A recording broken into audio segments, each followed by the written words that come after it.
All right, what's going on, everybody? Welcome into a new show here. It's a pilot show of Shoot Around, and we're trying something new here. You're sitting here with Nicholas Welter, Stephen Ontiveros, Jackson Nelson, and Adam Noel here in the Bill Austin Radio Studio.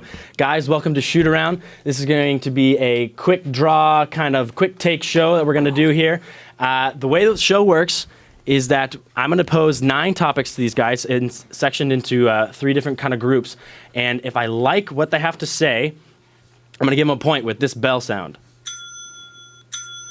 And if I don't like what they have to say, you'll hear nothing at all. So we'll kind of move on. After these 9 topics are done, hopefully around the 20-minute mark, we will then reconvene and go to a commercial break, and I will tally up the points. And whoever's in third place is going to be eliminated. The top 2 moving on to a rapid-fire round at the very end of its show with 5 topics, rapid-fire, and then whoever wins gets to go on a little rant themselves. All right, guys? How do I get points? How do you get points? Yes, I want to know how to get points. Well, I love points. To get points, I need you to bring up good things to say. Good points. Good thing, interesting topics about the sport or that we're talking about, or the topic that we're talking about. If you bring something new to the table, if you bring a different idea, that'll get you points. The points are totally discretionary. So if I wasn't producer or host today, then the points could be based on something totally different. So it's up to me. You have to wow me, basically. That's a little bit scary. I don't know if I'm entirely comfortable with you deciding everything right now. Why? Can we trust you? Yes. Okay. Come on, Well, guys. now that he said it, we can trust him. Okay, Yeah. well, let's get this show on Well, the he road. puts it that way. All right, let's get started. Welcome to, again, you're listening to Shoot Around, the pilot show of Shoot Around. Working title, by the way. I don't know if that's actually going to be I like it. our show name. I like it. Yeah. Anyway. There's a flow to it. This first segment I like to call Cozy or Cramped. Cozy or Cramped. And in these 3 topics, I want you to tell me, or bring up these topics, if I bring these up, if these situations make you cozy or make you feel a little cramped. So first off, we're going to start with the Herm Edwards. Herm Edwards was named as the ASU head coach. Mm-hmm. Does that make you feel cozy or cramped? We'll start with Adam. Okay, I'm going to start off with saying it makes me feel cozy. I like how quickly ASU has reacted and firing Todd Graham and moving on and getting a coach right away. It took less than a week just to get a name, especially in Herm Edwards, someone who is connected to the school through Ray Anderson. And I thought the biggest thing I've liked so far in the hiring of Herm Edwards is retaining the offensive staff. That's a huge thing, especially with the players and development, and they see familiar faces, and it's not only Todd Graham now, it's the rest of the staff that they look to and they can still grow with. And I think it was a good hiring. I like it personally. I know a lot of people have been talking about it, that he's out of touch. He hasn't coached for a lot of years and he hasn't been a college coach yet, but I do like the hiring of Herm Edwards, and I think it's a good move, a fast, strong, decisive move. Jackson? I'm gonna tell you, I'm pretty cramped right about now. I saw when this whole news started circulating, I saw ASU targeting former NFL coach, and I was really excited to see who it was. And then I saw it was Herm Edwards. Herm Edwards wasn't even one of the coaches that would cross my mind because he's been on ESPN the last 10 years. I'm not saying like you can lose talent at coaching if you take some time off, but that certainly could be the case. You fall out of touch. 10 years is a long time to stay on pace, and especially he's only really been an NFL coach. He doesn't really know much about recruiting. NFL is really just a little bit luck of the draw where you are and who else you already have in your team with you to get the players you want. So right now I'm a little cramped because he didn't even know the mascot of ASU. That bummed me out a little bit. So right now I'm gonna say I'm pretty cramped. Steven?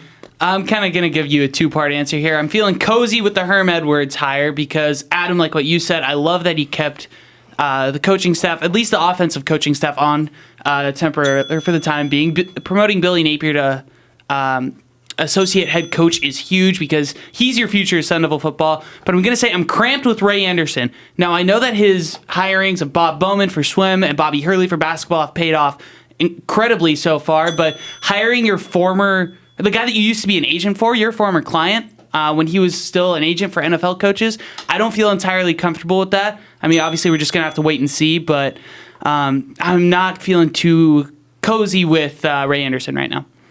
Next up, the college football playoff was announced last Sunday, and the 4 teams being Clemson at the 1 spot, Oklahoma at the 2, Georgia at the 3, and Alabama at the 4th, bringing in the first ever for the playoff era, having 2 teams from the same conference.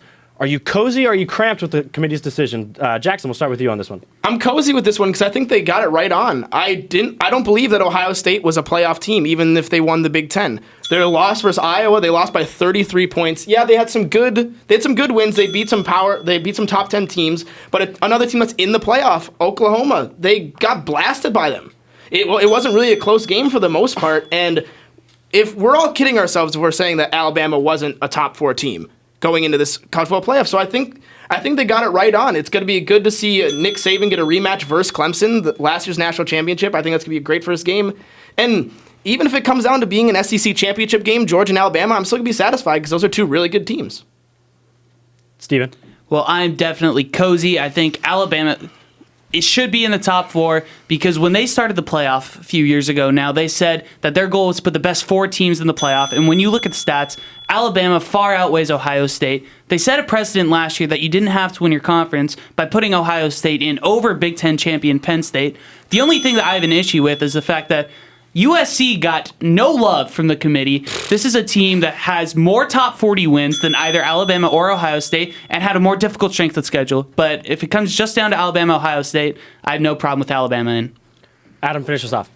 Okay, I agree with these two. I think Alabama is the 4th best team in this college football playoff, and I think the biggest thing that you look at when you look at the selections for these matchups is, would you rather see a Clemson-Ohio State first game for the first 4, or would you rather see a Clemson-Alabama rematch after consecutive national championship games, which is huge, and especially right now when they talked about the last couple years, bowl game ratings have been lower. You're trying to get the most viewers and the biggest stage for these teams, and a Clemson-Alabama first round against the winner of Oklahoma-Georgia sets up a huge national championship game, and I love the setup they did for this college football playoff. And although Ohio State did win and they won the Big 12, I think the biggest thing was Alabama snuck in without having to play that last week, and Auburn lost, so that was a big push for that. Ohio State's not in the Big 12. I'm going to knock you down a point for saying that on air, but I like the points that you brought up anyway. All right, last subject here in the cozy or cramped section of our show is Roger Goodell was re-signed today to remain commissioner of the NFL. Are you cozy or are you feeling a little cramped with this decision? Steven, start us off. Well, Nick, you already know my feelings on Roger Goodell. I think $20 million a year is far too much to pay a guy that does absolutely nothing special. Roger Goodell has done nothing as commissioner of the NFL that someone else can't have done. You could put anyone else in his place that has same qualifications, if not better, and they could do a much better job. Roger Goodell hasn't done anything except cause controversy where controversy doesn't need to be had. Whether it's Ray Rice, whether it's Tom Brady, whether it's Ezekiel Elliott now, and now with Jerry Jones even, this guy just needs to go away. I'm cramped. I'm very cramped with this. I don't like it at all. Adam? I completely agree. I'm completely cramped with this decision. I think it came in such a way that it kind of went past the owners and all the backlash that was going on. I don't like how quick the NFL was to extend him, and especially a contract that runs all the way to 2023. He took over in 2006, and 10 years into this job, all he's faced is controversy and backlash over and over with Deflategate, with all these things coming up, Ezekiel Elliott, all these suspensions, domestic violence, everything going on. I think the NFL has a bad rap right now, and it's not good for the league to extend Goodell, especially when he's the face of this franchise of the sports league. And I don't like that there wasn't other options seeked, especially with the contract size and how much he's getting paid. He doesn't deserve this money. I'm going to say I'm a little cramped with this just because, like what everyone's saying, is there's been so many problems surrounding Goodell for so long. It's hard to think about maybe what can a guy like Troy Vincent or DeMauro Smith not do being a commissioner. They've not really given a big chance. And this also is something that I think should be put up to a forum, not just with the GMs and the owners of teams, but also with the players. It's not even a democracy anymore. It's a dictatorship in the NFL because he's kind of just put there without anybody saying, yeah, we like Goodell. And we've all seen on ESPN and CBS Sports and all that stuff, no one's behind Goodell. So why does he still get this chance? And why does he get this much money? All right, that wraps up the cozy and cramped section of our show. We're now moving into what I like to call the landing strip section of our show. Now, these next 3 topics are kind of about moves within the sports realm. And remember, guys, we're going to try and keep our answers a little bit more concise. First topic up for the landing strip section, we're going to start with Adam.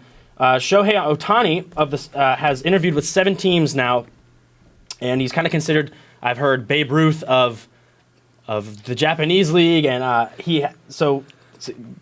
big signings coming up. Where do you think is his best fit, Adam?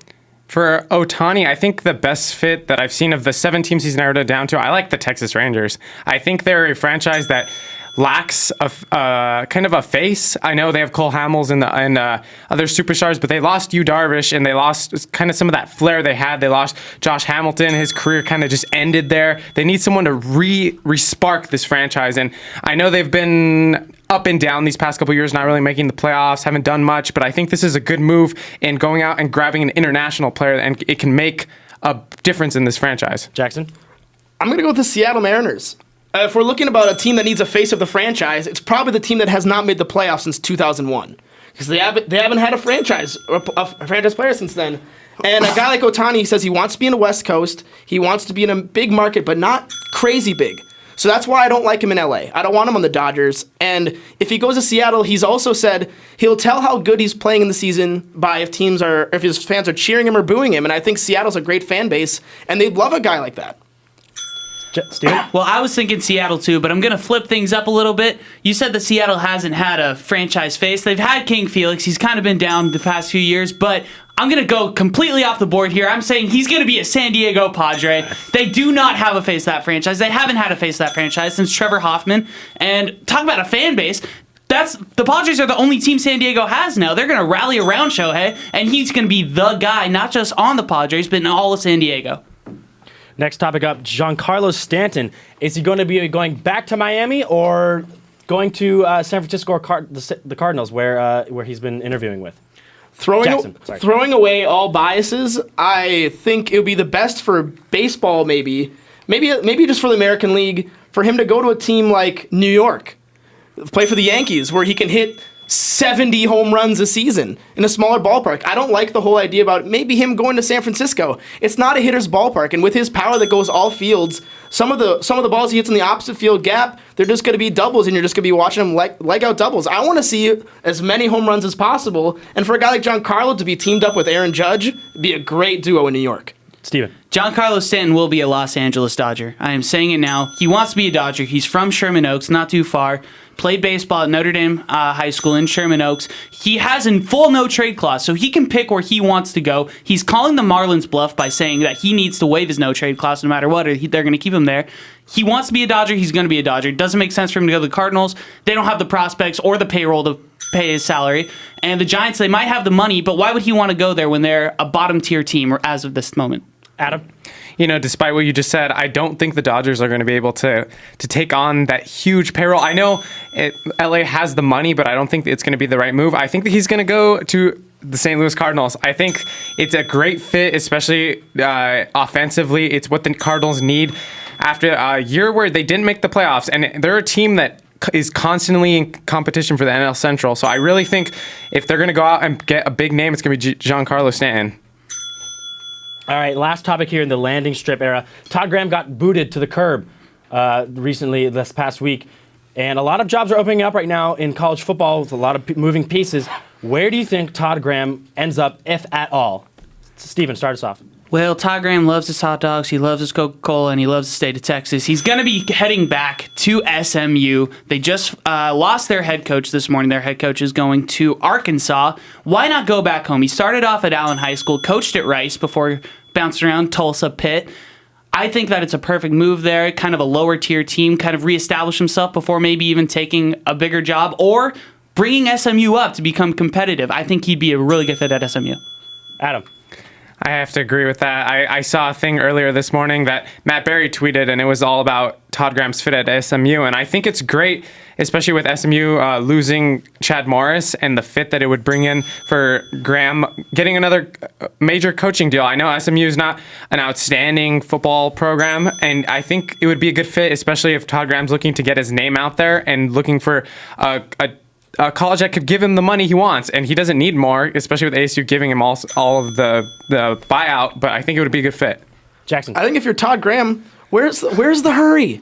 You got so much money coming in from this buyout. If you really love his Cokes and his burgers, he can sit home and watch college football for a year. That'd be a great move. And especially if he wants to go back to the state of Texas, all those coaches are on the hot seat. Texas loves their football, so if you turn in one bad season, you're gone. And Todd Graham will be able to find another job in Texas. So I think right now, yeah, you maybe field some offers, but there's absolutely no hurry for a guy who's, I think, a proven coach. He can do a little bit. So we'll see what he does. Yeah.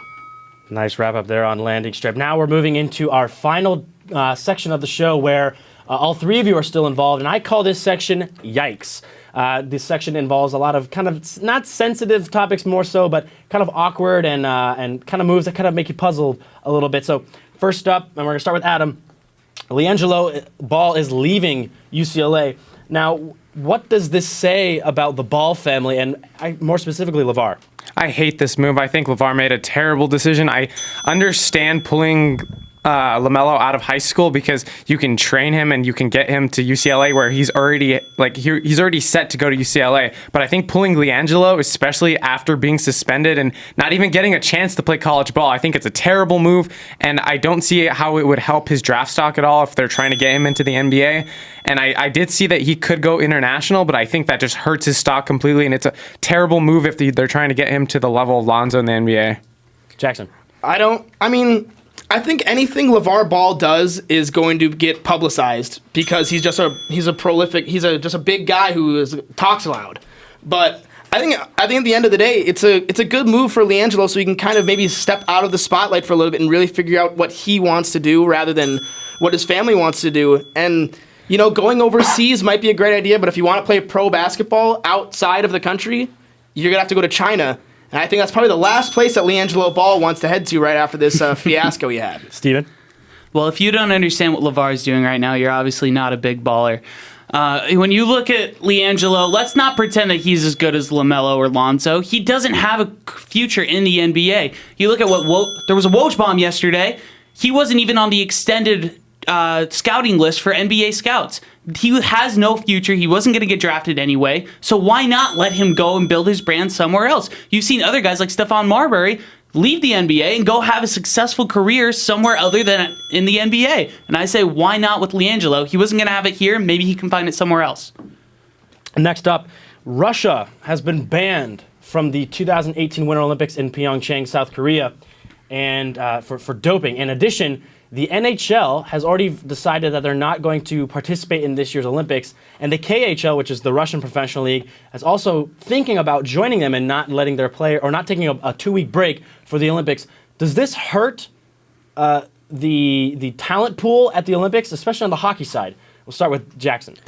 Well, for Russia being out, just in and of itself, I think it's a good move for the IOC because you have to make a statement right away saying you're not going to allow these countries to cheat, essentially. I think on the hockey standpoint, if you lose the NHL and you lose the KHL, sure, the talent might not be there, but for such a long time, they didn't allow NHL players in the Olympics. We saw the Miracle on Ice. Those were all college players. Those were not NHL players. So maybe we can get a feel-good story, or you can get some younger players to get more exposure in the Olympics. I think it's going to end up being a good thing. Steven. Well, I think it is a good stance by the IOC to just get rid of Russia, make a strong point right here, right now, that breaking the rules is not allowed. When you look at hockey, the point of the Olympics was it was supposed to be amateur athletes going and competing at high levels that they wouldn't be able to if they were professionals. And I think by letting college kids or whoever ends up going, while the quality of hockey might not be as good, it'll be more entertaining and more fun because you can really relate to those guys that are out there on the ice. And Adam. I like the move in banning Russia from the Winter Olympics, but I think it hurts the hockey quality because really I'm a moderate fan of hockey, but when I watch hockey during the Winter Olympics, I look for the names. I look for Ovechkin. I look for all the big hockey names, especially the ones that come from the United States and Russia. And those are the two big ones besides Canada. And I think it's going to hurt in terms of seeing all these amateur players from different countries come and play. But I do like it for getting them into the NHL and getting their names out there, I think that does help the younger players. And finally, on the last section here in Yikes, we'll start with Steven. The recent NFL suspensions, have they been fair or are they unbalanced? I think that some of them have been fair and some of them have been way off point. When you look at a few weeks ago, you had AJ Green, Jalen Ramsey fight, and then you had other guys, the Michael Crabtree, Aqib Talib fight. There hasn't been any consistency. You had 2 fights on the same day. With the Mike Evans one was the same day as the Jalen Ramsey, AJ Green fight, and he didn't get suspended, but the other 2 did. Aqib Talib, Michael Crabtree got suspended 2 games, both got dropped down to 1. There's no consistency here. I'm fine with the hits from the Monday night game. Suspend those guys. Hitting like that has no place in the league, but just consistency, please. Take a stand. Adam. I like the move by the NFL being stricter with these suspensions. I just think they need to be more statement. I think they need to be a little bit longer than 2 or 3 games. They need to be 4-game suspensions, really hit the players hard. And I know some players are getting fined as well, but I don't think that really disciplines a player. I think they just move on and they just throw out that check and it doesn't matter. But I do like the stance with the Gronk suspension this past week, and the NFL denied the appeal. So I thought that was a good move. I think the Gronk suspension should have been I think it should have been 2 games. I think what Gronk did was completely ridiculous. The play is over and you take a cheap shot at a much smaller player, if that matters even at all how big they were. I think the Cincinnati Steelers game, those games are bloodbaths every year. So I think you need to warn the players, first of all, before those games, which I don't know if they really did, but you need to talk to them and be like, hey, if this game turns into the playoff game a couple years ago where Burfict almost kills Antonio Brown, you're going to get suspended for 4 games. I think what Juju did to Vontez as a retaliation, I think that should also have been longer than 1 game, and what Iloka did should also be longer than 1 game. I think it's too soft. All right, that is going to do it for Yikes, and that's also going to bring us to our commercial break. So please stay with us. We'll be back in 60 seconds. You're listening to the pilot episode of Shoot Around. On Center Ground with Matt Kling. Talking about issues. Talking about real important issues. Talking it up. On Center Ground with Matt Kling. Taking out politics. In this crazy, crazy time. Listen every Monday night at 9 on Blaze Radio and BlazeRadioOnline.com. This is my show, and this is a no-nonsense show. I'm not gonna take any crap from nobody. You want some country music in your life, and we got it for you. Blaze Radio's premier country music show, Blazing Saddles, is back for a whole new semester. From the big stars to the up-and-comers, we have all of your favorite tunes. Join Stephen Ontiveros, Blaine McCormick, and Alex Ellis live from the Bill Austin Radio Studio as they bring you throwbacks at 3:30, in-studio interviews, and a whole lot more. Wednesdays, 3 to 4, on your local student station, BlazeRadioOnline.com.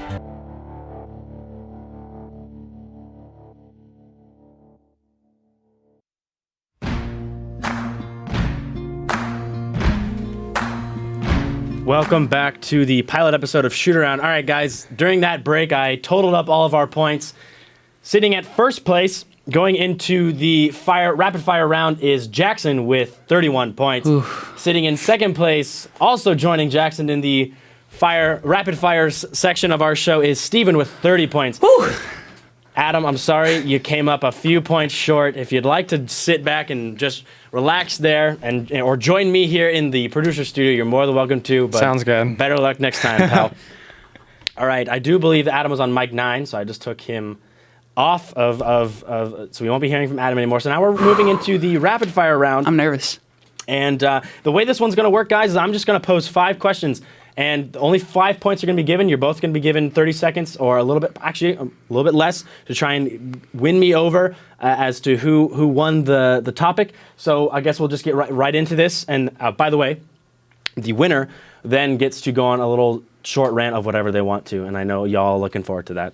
Very much. So first topic, Heisman. The Heisman voting and the Heisman winner will be announced on Saturday. We already know who's in it, but who, in your opinion, got snubbed from being a finalist? We'll start with Jackson. I'll take this one.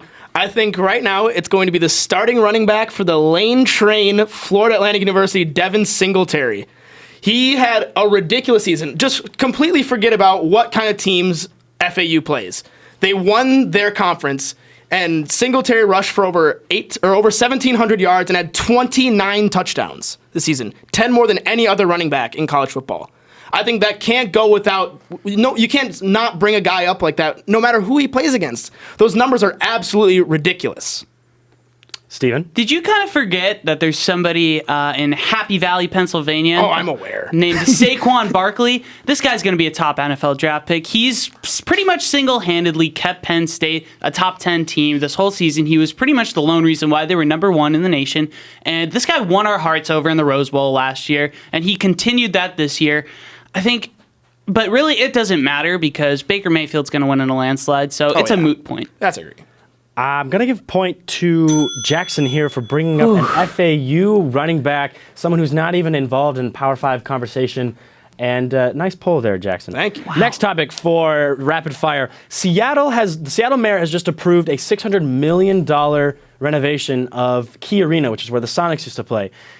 What does this mean for the NBA and NHL front offices trying to sneak into Seattle? Steven, you start us off with this It means the Sonics are back, baby. I think with NHL expanding to 31 teams this year, NFL already at 32 teams, expansion's coming to the NBA. NHL still needs one more team, MLB too. But the Sonics were the most beloved team in the Northwest. They had a fan base like no other. You bring them back, that's only a good move for the NBA. And NHL still needs one team. They're at 31 right now. If you bring this team to Seattle, you can realign the conferences, put a team that deserves to be in the East and not in the West, just geographically. It's cleaner that way. It makes sense. Put them there now, and it's great for both sports. Jackson. I think it's amazing. I love the Supersonics were a great team to watch just because, let alone that they had great players like a young KD and a Ray Allen. Some people just like watching the games because they got cool jerseys on. I think the Supersonics would be a great team to come back, and now they'll bring in a hockey team if they were able to get one. I've heard this name would be the Seattle Metropolitans. Seattle's got a great... It's a historic name. They've got a great fan base. You see with the Seattle Sounders and the Seahawks, the 12... They would completely accept a hockey team and an NBA team back with open arms, and I think it'd be a great thing because a lot of money is going to be coming in because a lot of people are going to be buying merch and a lot of people are going to be going to the games. Point Ontiveros. Wow. Okay. Tied up 1-1. I want this to stay kind of spicy. It's a rapid fire edition. So, all right. Topic 3.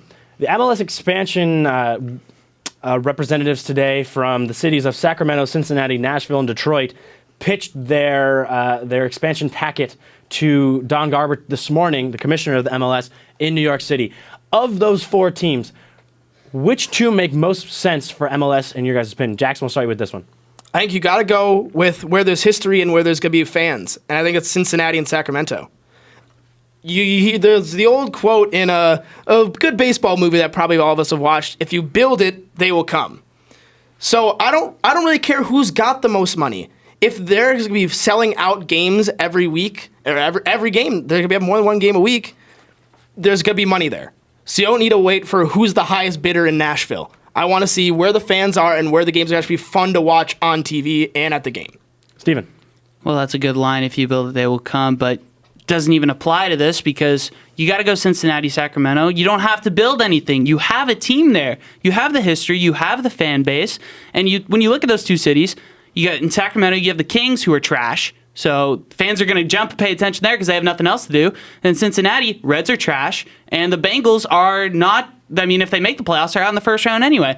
They have the fans there, and you don't have to start from scratch like you would in Detroit or Nashville. So why don't you just go where the fans already are? And it just makes too much sense to pass up.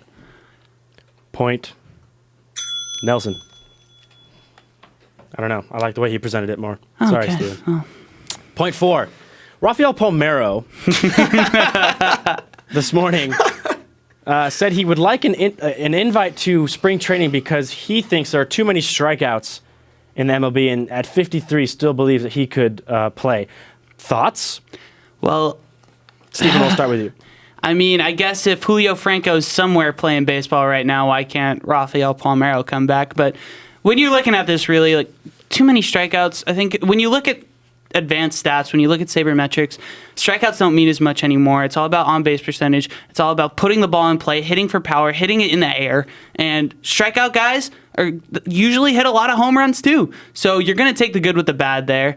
Palmeiro doesn't know what he's talking about, and I think it's just a ploy to get his Hall of Fame status re-upped for another 5 years. Jackson? I always find it good to wake up with a smile, and when I saw that Rafael Palmeiro thinks he can legitimately play in the MLB, I woke up with a smile because I just started laughing. What other 53-year-old man can legitimately think he can come just out of playing baseball for however long he's been out, 10-plus years, and play at the highest level? I'm sure he wants to go back to Baltimore, and a power-hitting lineup like that, he's got no place, just strictly on the fact that he's 53. That's ridiculous.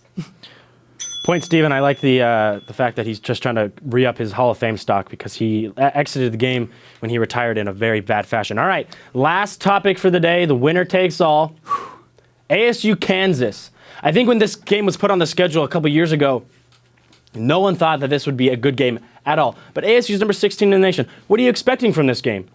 I'm excited to just see how ASU plays solely based on the fact that they're just riding so high right now. This is a legitimate test. I'm not gonna say Xavier is not a test, but it's a good opener. Playing a team like Kansas in Allen Fieldhouse is completely different than any other basketball game ASU will play to this point this year and for the rest of the year. But I'm more excited to see next year's game when the transfer swap from KU, Carlton Bragg, plays for ASU against KU next year in Tempe versus Sam Cunliffe.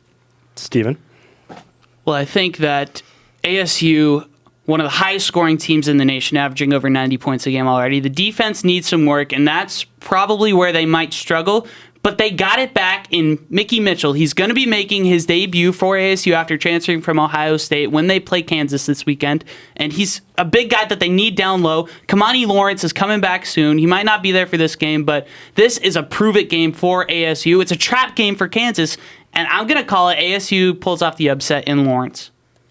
Point on Ontiveros. You brought up the points about bring guys back. I know you're excited about next year, buddy, but I was asking about this year. All right, that is a Ontiveros win. Better luck next time there, Jackson. Sorry, my guy. Steven, go ahead and rant for about 30 seconds, bud. All right, well, I've grown up a Dodger fan. I'm very prevalent when it comes to bad ownership, having grown up with Frank McCourt. So when I saw that Jeffrey Loria was selling the Marlins, I jumped for joy because he is probably one of the worst owners of all time across sports.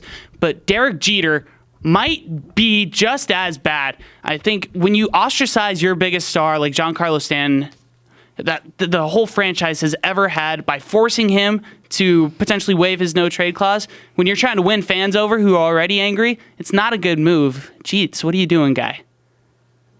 All right. That's going to do it for all of us here at Shoot Around, the pilot episode. Thank you guys so much for tuning in. Thank you guys for all your opinions. You did very well. I had this, fun. of course, was discretionary, so... And any other day, all the other guys, by the way, the mic's back on. Any of you guys could have won. So, but thank you for joining us, and we hope to see you guys next semester with our show Shoot Around. Signing off. I'm Nicholas Welter, signing off for Steven Ontiveros, Jackson Nelson, and Adam Noel. Thanks. Bye.